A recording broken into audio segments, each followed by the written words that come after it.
Hi, I'm Douglas Ferguson. Welcome to the Facilitation Lab Podcast, where I speak with Voltage Control certification alumni and other facilitation experts about the remarkable impact they're making.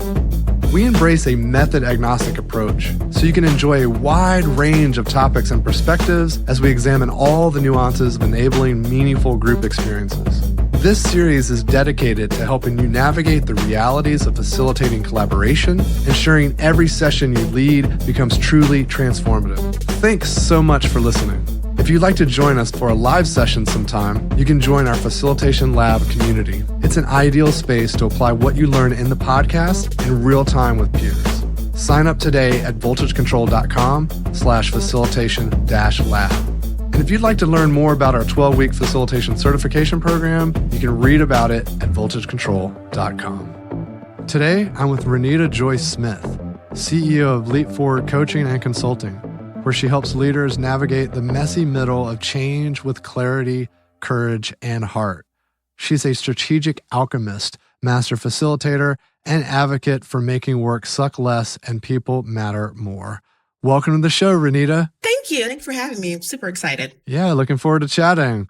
So let's get started with the origin. You described in your alumni story a turning point for you when you asked yourself, is this it? After years of efficient, agenda-driven meetings, can you take us back to that moment? What was happening internally that made you start questioning the way you were working? Absolutely. So as a kind of a backstory, I am a career management consultant. Started off at Big Four right out of college. I was the kid that actually looked forward to having business meetings, which was unusual. So when I got into corporate, they were all ran the same. You have your agenda, you're super professional. And then midway in my career, at the same time, I was really leaning into my own authenticity of I want to actually bring my personality to work and not just be one of these kind of out of the box wearing black and blue and brown consultants. And I was like, how can I make this a bit more fun as we're having these like meetings for strategy or technology? And the more I started to infuse kind of personality and humor and just making people feel seen and like human in these meetings, folks will respond of like, you run really great meetings and it's fun to come to your meetings and you're a really great facilitator. And I was like, well, is that an actual thing? Like we all run meetings. So it's really a net new skill set that's here. But the more I started to listen to people and they would say, no, like you are really good at this. And as any kind of type A personality of like, okay, if this is a skill set, there has to be someone out there that's teaching how to do this extraordinarily well. Right now, I'm kind of making it up as I go along. And so I really wanted to understand the psychology of how do you have really great meetings and facilitate where you get things done. And so that was the biggest turning point, is that desire for more learning and more information to push the skill set even further. And how has that shift impacted you? What's been the revelations and the developments since you've started to focus there? Oh, gosh. So first of all, my favorite word I'm always using is container. That's the one thing of like, I'm always trying to build a container for a meeting. And whether I am doing a workshop or a strategy session, my first mind goes to how am I creating a container so that people can show up in their best selves and we actually hit these outcomes as well. And we're not wasting people's time. And so that is the heart of my business, whether it's a one-on-one coaching session or I'm doing a workshop or an executive retreat, having the mindset there of how do I make this a magical meeting versus let's just get in here and get the work done. So when people are showing up, they are actually like, well, wait a minute. We got things done that we said in the agenda. It was efficient. We had fun and we actually learned something about each other. It just revolutionized, again, how I am approaching just getting work done with people and just showing people a net new way that we don't have to just be so boring in all of this within corporate and our nonprofits. We can have fun and engage one another and create something different. And speaking of which, you told a story about running a meeting, that C-suite strategy meeting. Yes. Yeah, tell us a little bit more of the humor and humanity in that story. So this was super interesting. And Douglas, this is one of the ones where I'm like, I'm either get fired or this is going to go really, really well. We're going to risk something here. So I was a director of strategy at the time. And we had a big project coming down the pipeline. We needed to engage the full C-suite. Now, these meetings were going to be a beating because we're trying to do all of our priorities for the upcoming 5 years and going through each department. And as we were building this, I was like, well, what would it look like to open up with the dad joke at the beginning of these meetings? Or what would it also look like to put a meme or a GIF in these emails and to add maybe a little bit of gaming as we're creating these? And so I would start infusing those in the agenda. Now, mind you, again, full C-suite that are on these calls, plus VPs. And here I am, also a director of like, hey, here's the dad joke of the day before we go and take a break. And then hearing them laugh, and they kept showing up to meetings. Now, mind you, it's notoriously hard to get a C-suite into a meeting, but to have them say, we actually look forward to coming to yours because they are fun and engaging. And even beyond that, I had the CFO at the time. She came to me when I was leaving that company, and she said, Renita, because of the way that you were showing up authentically and being funny, you allowed me to give myself permission to also show up and be more human and show my personality. So it's kind of one of those things where, yes, we have these containers of facilitation, but we never know the impact that we're going to have on people just for us to show up as who we are, giving others permission to do the same. Yeah. This showing who we are and showing up with authenticity can be powerful. Yes. Do you ever find that like there's kind of a lack of authenticity now, or do you find that we're kind of moving more towards it? What's your pulse on it? Yeah, it really depends on where you look. Some teams are all in on being real, like where my wife works at the Natural Gardener here in Austin, where everyone says exactly what they think, for better or worse. Others are still wrapped up in that layer of corporate armor. I think what's challenging is that we're realizing authenticity isn't just a vibe, it's a practice. It's about designing spaces where people feel genuine, where it's safe to disagree, laugh, and to admit you don't know. That's what makes teams work. Not the polished scripts, but the honest conversations. Yes. And I think I've experienced the opposite of it. And I almost have it as a personal mission now of, if I come in with like, again, adjusting for the environment, I'm not going to come out with like full level 10 personality in a super buttoned up environment, but I'm going to go probably a good level 5. Yeah. And if people can start to laugh a little bit more and joke, and within that container, I just finished up a women's leadership development program at a utility. Mind you, utilities are very buttoned up. And by being in that program, we set out to say, okay, we're going to be super authentic, super personable, a little bit unhinged, a little bit funny. And that was also a risk. But at the end of it, folks were like, well, wait a minute, by watching y'all be human and again, funny and have personality, I didn't know that was possible in a corporate setting. So now they're a lot more open. So this is from the participants all the way to our stakeholders. So I think there's also that thing of like, people just need to see an example that it can work and it can still be effective and it can still be professional. But we don't have enough of those examples in the room. But if we can be that, it's just another way, being able to imagine another way of doing it. And that is so powerful. Yeah, being that North Star for folks. Absolutely. Absolutely. That reminds me of a story that you shared around this moment of deciding to wear braids to work for the first time. Yeah, so kind of the journey of a Black woman in corporate America has been, many books have been written on it because it's a feat at times, and even something as simple as hair. So this is probably mid 2000s, and we hadn't really got into the Crown Act and folks being able to kind of come to work as they are. And I live in Texas. Summers are 105, 105, and trying to come like in a full blowout and you're sweating, walking from the car to the office. And I was going on vacation. So I really want to get braids. But being in consulting, you're like, well, is this going to be okay? What's the client going to think? Are they not going to think I'm being professional? And I had a conference call with some of my girlfriends and I was like, okay, can I get braids or not? What's our decision tree here? And I took a step back and I was like, this is stupid. It is hair.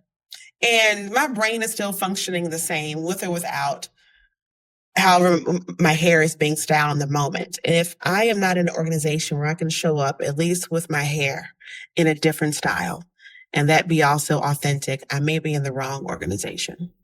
So one, can I trust myself that I have enough in the bank and my value is still the same regardless of my hair? And then two, can I trust my company enough too? And if this also creates an opportunity to challenge some biases that people have around hair, so be it. I'm a change agent in so many parts of my life. And it was an invitation for me to do something different and to make a shift and kind of break the mold a bit, and end up turning out fine, which is like most things, because you were kind of talking about organizations that are inauthentic. I think it's because folks have this worst case scenario of like, what's going to happen if we do? But you have to try and go see and get the data. And then you can confirm, is your story true or not? But until you do, everyone's just making assumptions all the time. Yeah, isn't it interesting? It reminds me of organizations that are in highly regulated spaces. Oftentimes, they exist in this belief that they need to do certain things or behave in certain ways because of the regulations. But that's been a story they're telling themselves. They made the regulation worse than it is because they've kind of calcified this understanding of like, oh, we can't talk directly to customers because of healthcare. We're in the healthcare space and we're regulated in ways that we can't do that. But if you go look at the regulations, they don't actually state that. That's just, some lawyer decided to take an overly critical reading of it, and then someone else interpreted that, and someone else built a policy on top of that, and then off top of that. And then it got more and more calcified to a point where people were debilitated. They couldn't move. Right. And if you think about it, it's like, wait, so you're saying you can't talk to the patient in healthcare? Like, let's all just kind of take a step back in how we're doing all of this. It makes no sense. Like, you're not making widgets. You're actually dealing with people. So it may be helpful to talk with the person. And I think what I'm finding now, especially just kind of our whole environment as a country and just the atmosphere of how can we come back together and just start engaging each other as humans again. So regardless of all the rules, regulations, or policy, or I think I'm not supposed to talk to you or whatever else, let's pause it. And if we can start just kind of getting back to the place of asking questions and being curious about each other, still staying within regulation, I think we have so much more room to play and engage with each other than we think we do. You said facilitation was the bridge between structure and humanity. What does that balance look like for you today when you walk into a new engagement? Ooh, facilitation is one of those pieces where you come in as a neutral party. And at the same time, the mindset that I have is, what am I here to create for these folks? They brought me in for a reason and a purpose. And so if I can bridge the gap between the outcome that they want and their humanity, coming up with a structure to be able to do that is kind of what facilitation is. And so some people think, oh, you're just showing up and talking to us, Renita. No, there is actually a framework that's behind all of this and how to architect this container and architect the moment for it. And so facilitation is kind of that magical piece that's in the middle of it to create that outcome. And I think having it look seamless and effortless is also kind of the best compliments you can get as a facilitator to, of like, well, wait, this was so smooth and looks like you weren't even trying. It's like, no, there's actually a lot of trying and architecting in the back end of what is the story that this whole session is going to flow in? How do we get people in the right mindset? What barriers could be in the room? How do we make sure we hear all the voices? And creating those pockets within the agenda and the exercises and the connection points in it. That is the structure that gets you the result. And so I think that's the heavy lifting that facilitation can do in the back end if you're really stepping into it all the way. And I think that's something being able to kind of even learning within voltage control of there's a lot more behind the scenes that goes into it.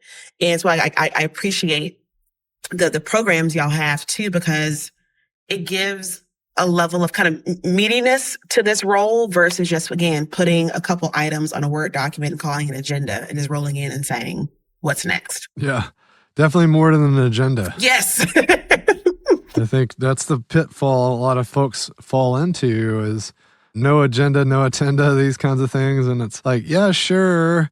But has your agenda accounted for the dynamics of the people and the experience we want to deliver, or is it just a list of topics? That part. I'm curious on your end too. What was kind of your moment of like that facilitation is actually the important thing to lean into and to emphasize? It took me a long time to get there. I was using a lot of tools. As a CTO at various startups, I was facilitating a ton, picking up these various methods, whether it come from Agile or extreme programming or Scrum. Later on, picking up a lot of design thinking type things that I would bring into my team and utilize, or even just helpful little techniques that I would pick up in workshops and things. And I think I had compartmentalized facilitation as things that folks do at these public workshops that you pay to go to like learn leadership or learn some new skill. And it wasn't until working closely with Jake Knapp and the rest of the design team at Google Ventures where I started to realize, wait, this stuff can be embedded in the teams. This stuff can be a leadership skill. And I've been doing this organically, but I haven't really thought of it as a core skill. Yes. And honestly, that transition moment was when I realized I needed to start voltage control. Yeah, and thinking about it as a core skill, that's kind of my wish and hope for corporate in general of, no, look at this as also a skill to develop alongside leadership. And for those that actually enjoy meetings and putting together, kind of inviting them into, no, you can go deeper into this. It is such a valuable skill set to have. And you're not just showing up and knowing that you can save a company money because you're actually getting objectives done that you need to get done in the meeting. You're not swirling endlessly week after week on these agenda items and outcomes. That alone is a selling point for folks to invest in a facilitator to come and do workshops, meetings, strategy as well. But again, having that in your back pocket, just as whether you're a project manager, a scrum master, just any role where you are putting these meetings together, making sure you're focusing on that is so important. So important. Yeah. And speaking of leadership, you've worked on a lot of different projects ranging from corporate strategy to leadership development and lots of different things between. What have you noticed about how facilitation shows up differently or even similarly across those different contexts? It's funny. I was thinking about this the other day. I finished a C-suite executive retreat, and there was like heavy misalignment within the 4 members of the executive team. And I had also just finished up another event where I was talking about generational gaps within a workforce for an all-staff retreat. Very different topics, right? But the core thing that remained the same in both of those was you cannot take the human out of this. And I know I beat that drum consistently, but every single time I'm like, hey, by the way, there is another whole human that's next to you that has their experience, their lenses, their preferences, their own communication styles, all of these pieces of the container that's there. And once you can kind of lift that up in facilitation, then you get to the outcomes. So I think the thing that is consistent that I build into every workshop, every experience is a connection moment where folks can actually begin to experience each other. Because once whatever begins to melt of an assumption they had about the other person, they can be more comfortable talking to each other. They can be more transparent. They can be more honest and vulnerable.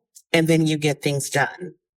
And so one of my principles now that I really lean into is you cannot skip the human stuff. That's my very businessy way of saying that.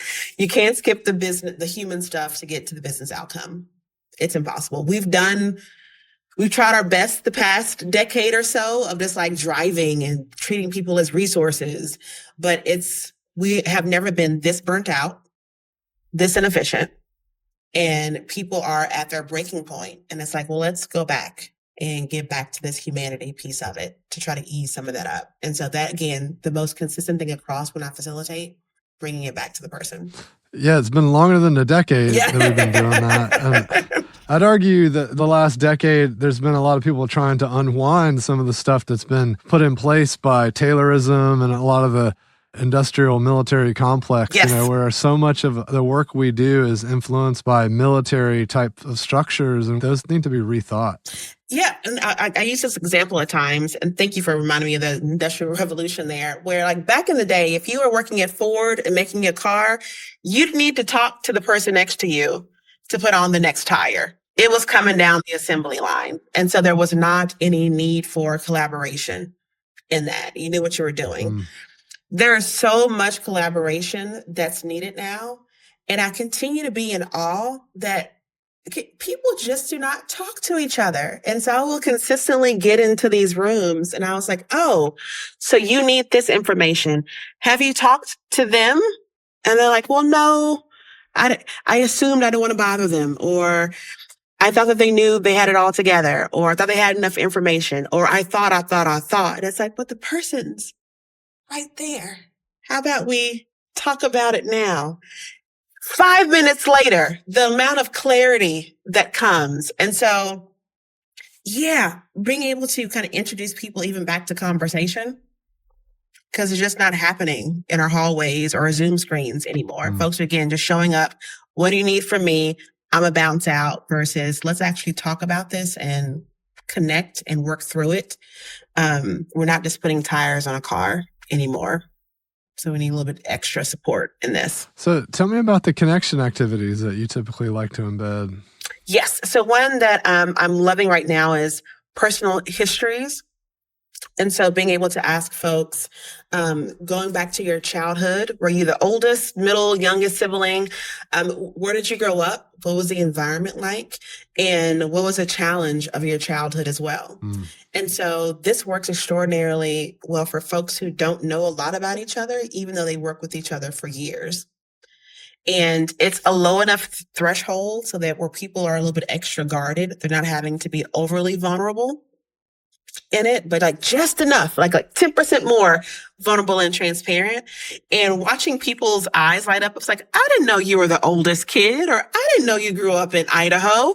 My grandparents were in Idaho. And then now they have this whole conversation topic again with the person they've been sitting next to for the past 5 years.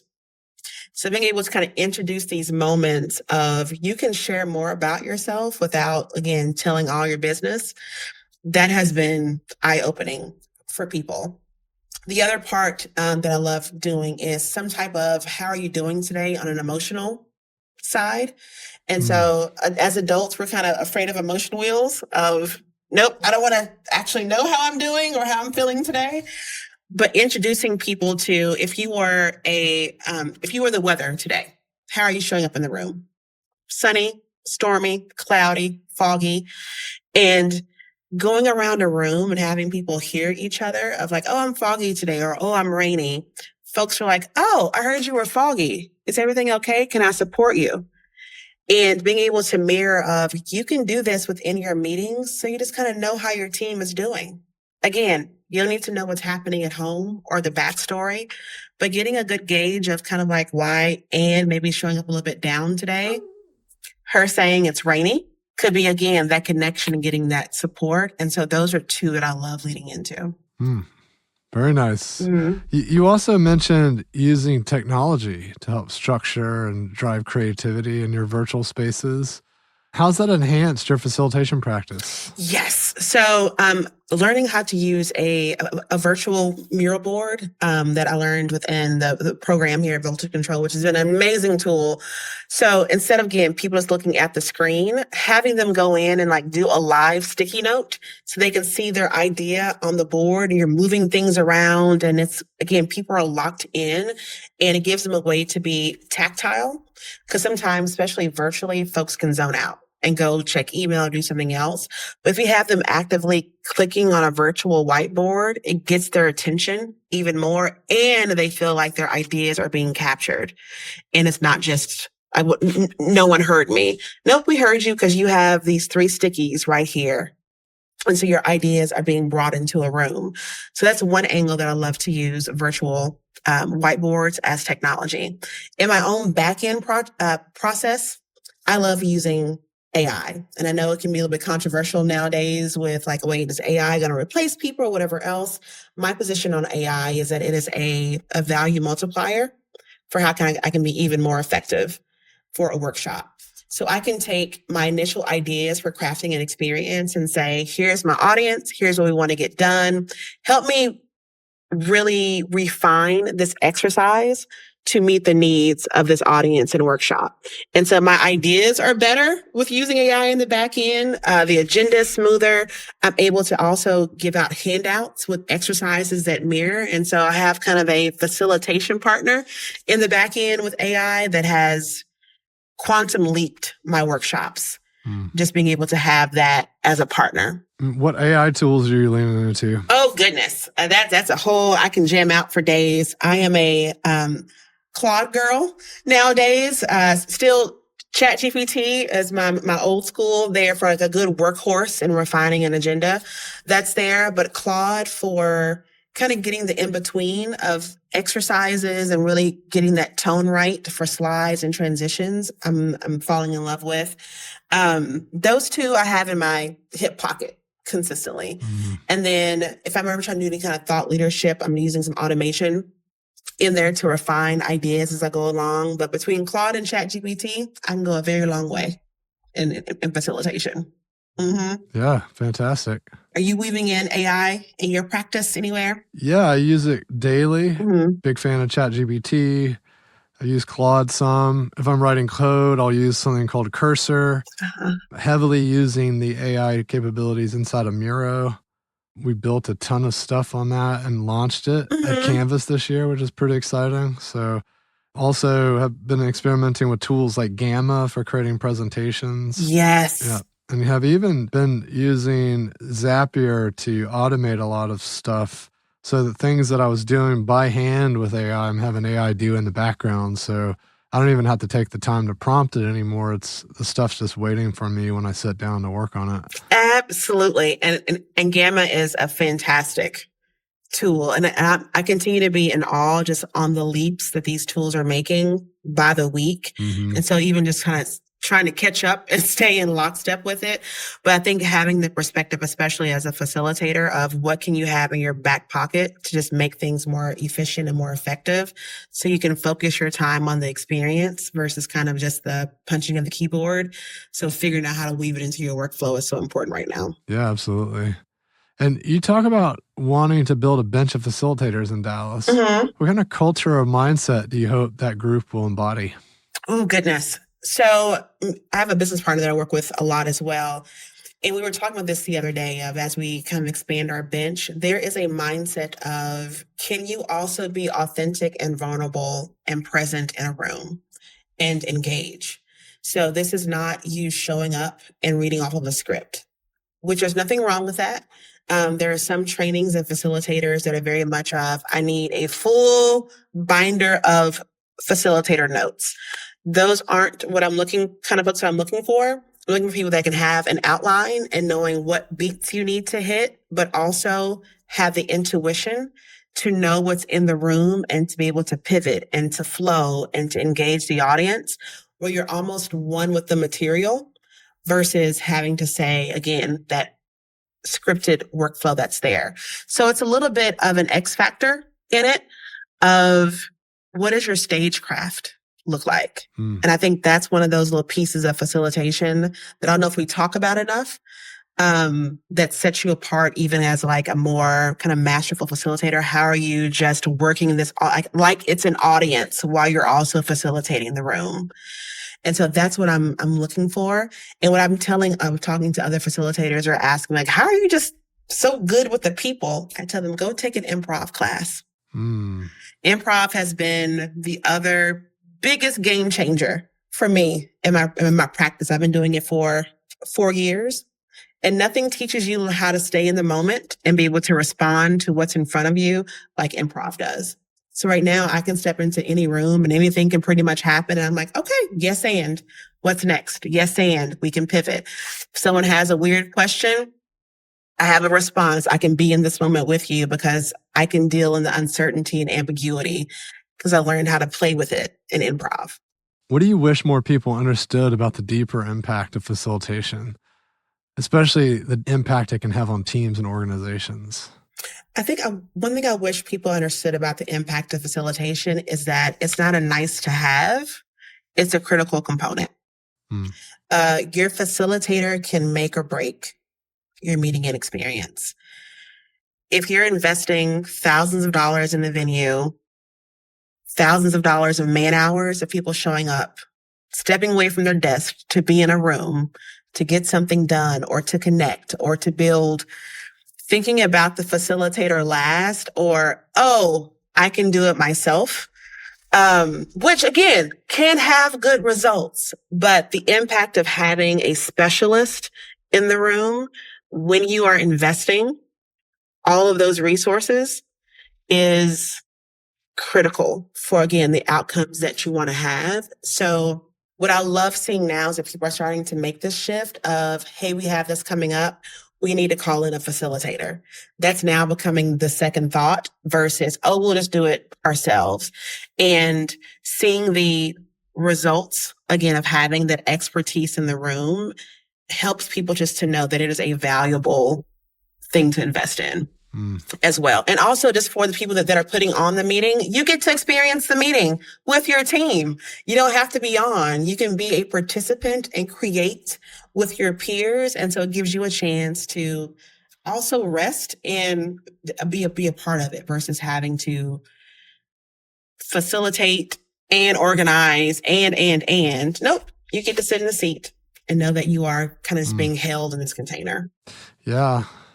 So looking ahead, what's your next frontier in facilitation? Oh, goodness. My next frontier in facilitation is I really want to kind of be on the edge of thought leadership for facilitation. And that's kind of, as you heard of get across this whole interview, it is really pounding home just the humanity of it all. And so I want to lean into creating more experiences where that is present. And fortunately, kind of going into 2026 here, that's already starting to show up because people are responding to, oh, I saw what you did over here. Can you bring this to my organization? We need to lighten up. We need to connect. We need to get some things done, but we don't know each other. And so what's on the frontier for me is, one, again, sharing that this can be the way that it can look like. It can look fun. It doesn't have to be stuffy. It doesn't have to suck.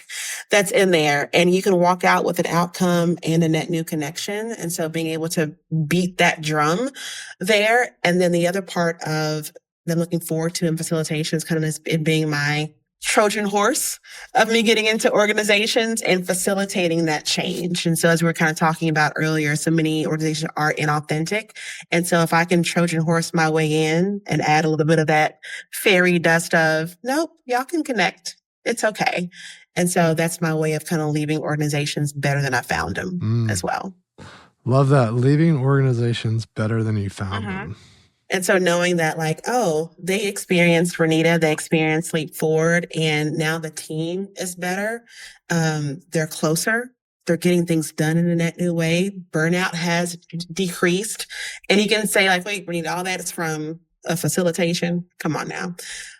But in reality, planting those seeds and breaking that ice and breaking down those barriers has exponential results in ROI going forward. And so I will spread a seed and be a gardener. And that is my inherent purpose. And I love it. And when you think about the types of organizations that you're hoping to work with going forward, are there new problems or new types of organizations that you're hoping to lean more into? I think organization-wise, I've been really enjoying kind of taking some of the old stuffy organizations that are in the middle of transformation, knowing that, like, hey, we've done things this way for the past 2 decades. We have net new blood coming in, but we don't know how to turn that corner. We know that we need to turn a corner, but we need some help in doing it. And so I am drawn to the chaos of that.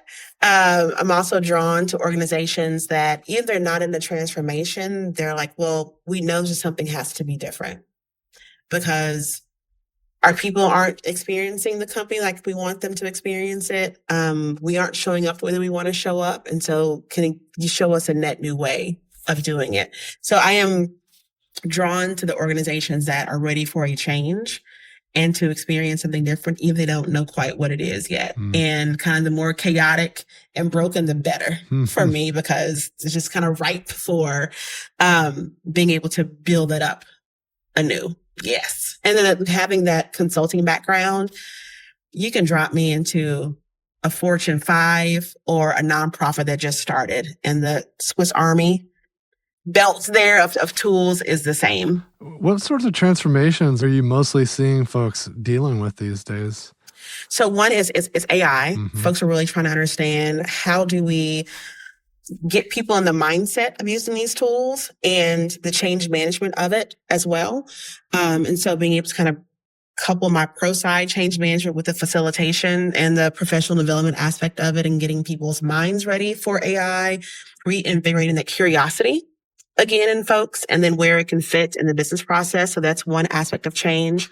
Another is there are so many priorities and projects that companies are dealing with, and it is compounding. Nothing is slowing down. And so how do we hold all of this work that we need to get done and be able to sequence it in the right way where people are talking to each other?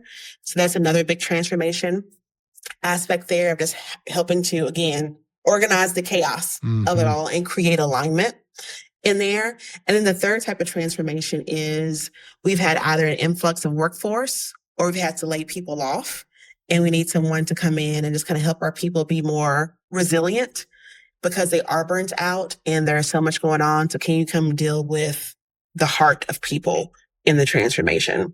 So it hits those three buckets of AI, project and work, and then the resiliency of the actual workforce. So I want to invite you to leave our listeners with the final thought as we wrap up today.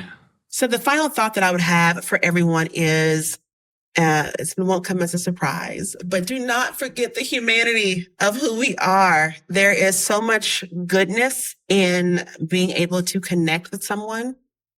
And so whenever you have the opportunity to create a connection point, whether that is a small icebreaker at the beginning of the meeting, asking someone how they're doing in the break room, inviting someone to lunch, to coffee, to get to know them better, offering something about yourself, being able to inject more of that connection within whatever you're doing. That is such a powerful aspect to lean into. And so that's what I would invite folks to do, is just find one extra way to connect with someone in all the containers that you're a part of. And we'll start seeing that ripple go through our community, and it is so needed right now. So don't forget the human stuff. Awesome. Thanks for that important reminder. And just want to say thanks for being on the show. It was great chatting. Absolutely. Thank you for having me. It's a lot of fun. Thanks for joining me for another episode of the Facilitation Lab Podcast. If you enjoyed the episode, please leave us a review and be sure to subscribe and receive updates when new episodes are released. We love listener tales and invite you to share your facilitation stories. Send them to us on LinkedIn or via email. If you want to know more, head over to our blog, where I post weekly articles and resources about facilitation, team dynamics, and collaboration. voltagecontrol.com.